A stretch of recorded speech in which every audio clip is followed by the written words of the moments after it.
What's going on, y'all? I appreciate everyone tuning in. It has been a long time since I have done a review, and I apologize about that, but I'll explain that here in a minute. But thank you guys for watching. I'm actually going to be reviewing Quiet Place Day 1, and I'm really excited to do that because it was really fun experience for me. So I'm gonna get into that here real quick, but first I want to say the reason why I have been MIA has been a couple of different things. The first thing is I've been having a lot of technical issues. Just trying to get things recorded has been a lot. Every time I tried to go record something, either the webcam wouldn't work, my mic wouldn't work, and it was just a lot. I actually tried to review the Super Mario Brothers movie with my daughter, and it didn't go well. So I just told myself I'll give myself a break, try to work out the technical issues. But I'm really excited because I actually moved, so in a temporary place right now until I get my permanent setup with my house. But I bought a new camera, which I'm using right now.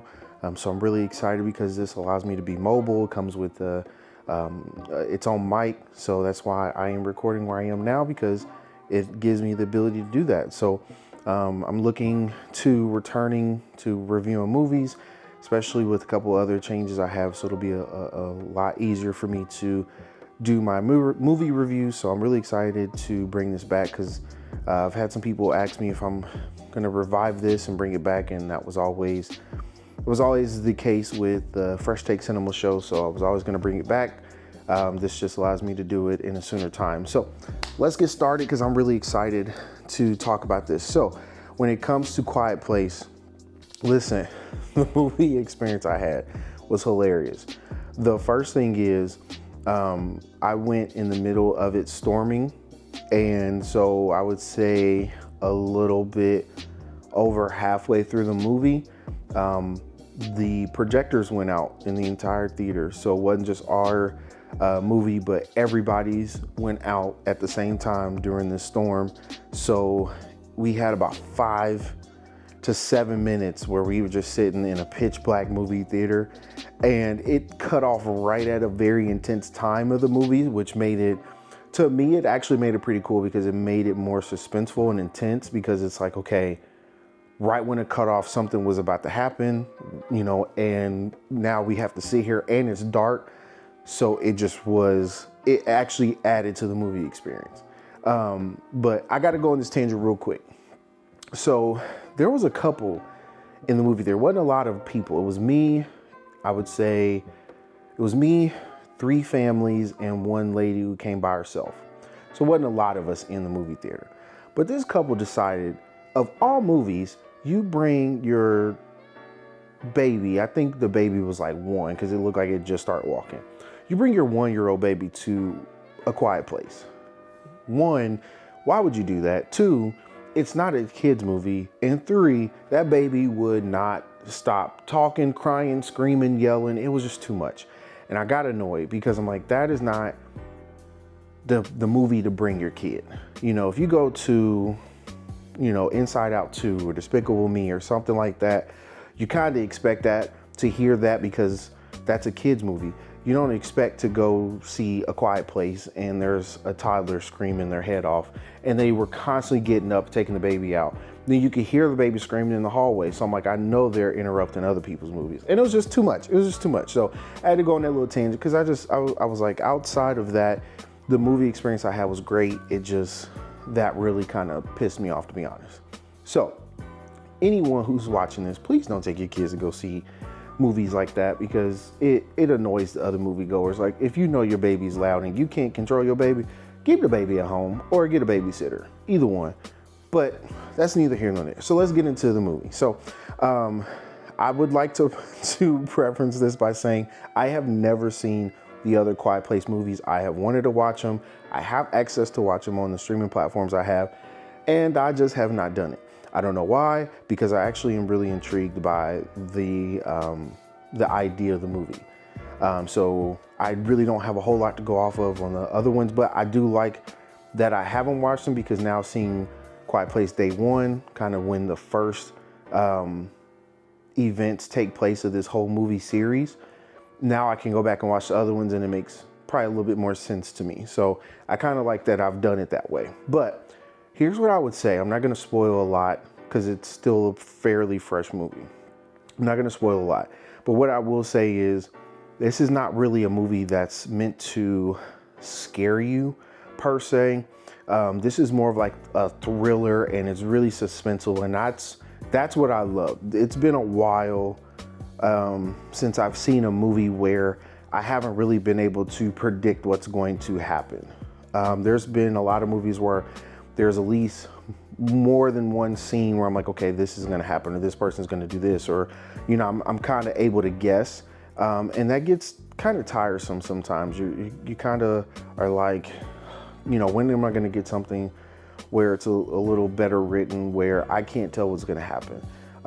So being able to sit there, not know what's going to happen, not really knowing this movie series really made it great for me, because it really felt new and refreshing.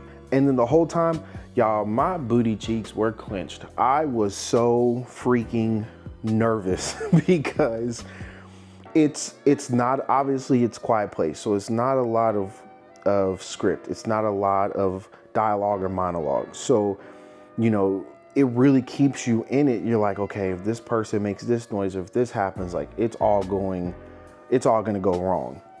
So it leaves you really like into it, and you're really trying to figure out, okay, what's going to happen next. And I love that. I really think they did a great job with getting you emotionally involved with not a lot of monologue and dialogue, which it's really impressive. If you can get people involved, it kind of reminds me of I Am Legend. How I Am Legend, you know, Will Smith was kind of acting off of himself and a dog. You know, it really wasn't a lot, but you were really into the movie. Like I Am Legend, I went and saw I Am Legend 3 times in the movie theater, you know, because it was that good. And that's what it kind of put me in the mind of, was I Am Legend, where there's not a whole lot going on as far as like monologue, dialogue, but it gets you into the movie. So they did a great job there. I think it looked great. Lupita, that's my girl.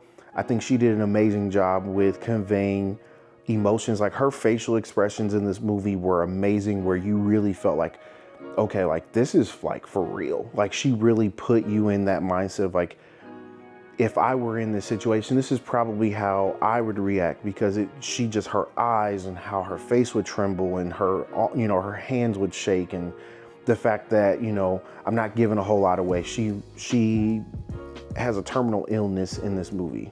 I think it's terminal.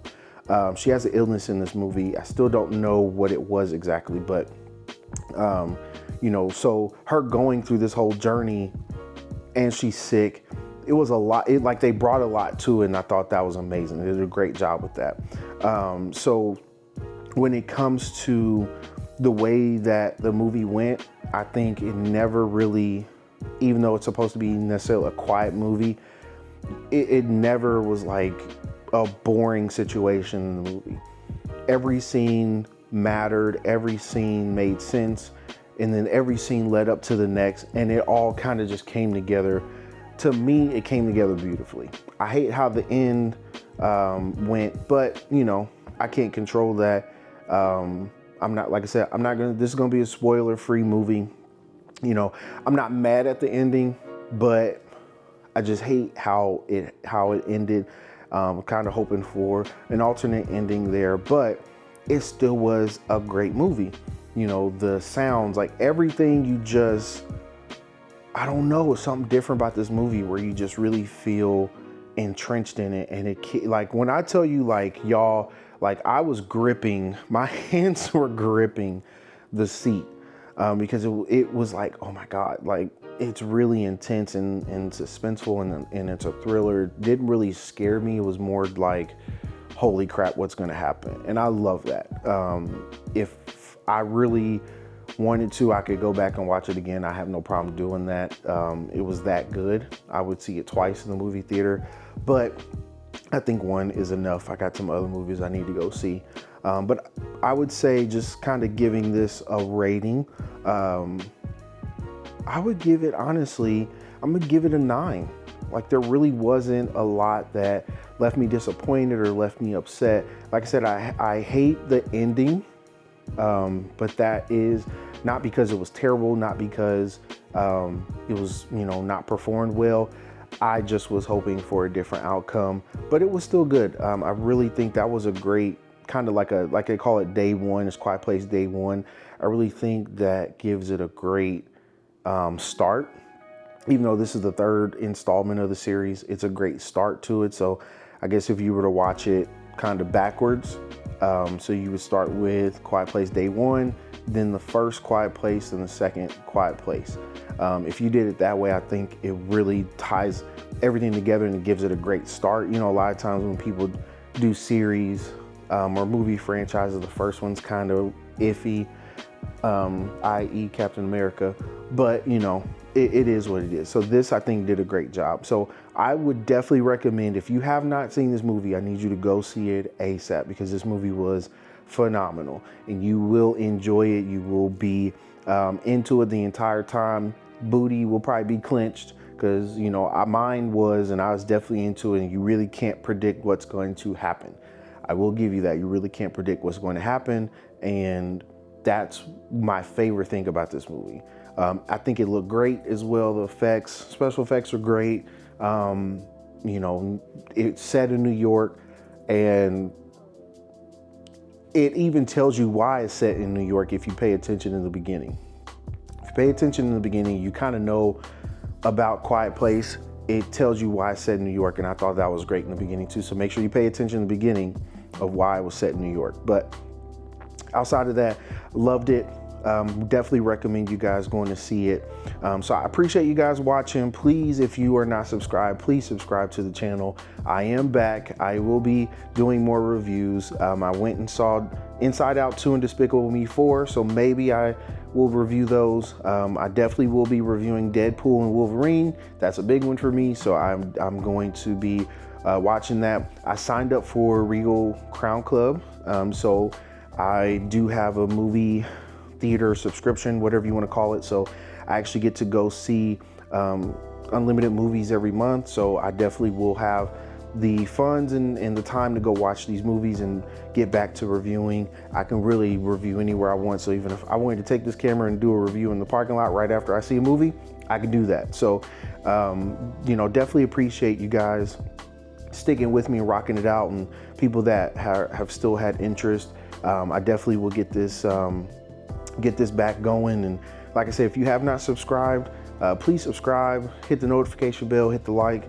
I would love to get some comments, see what you guys think after you see the movie. But appreciate you guys and hope you guys have a great rest of your day. Take care.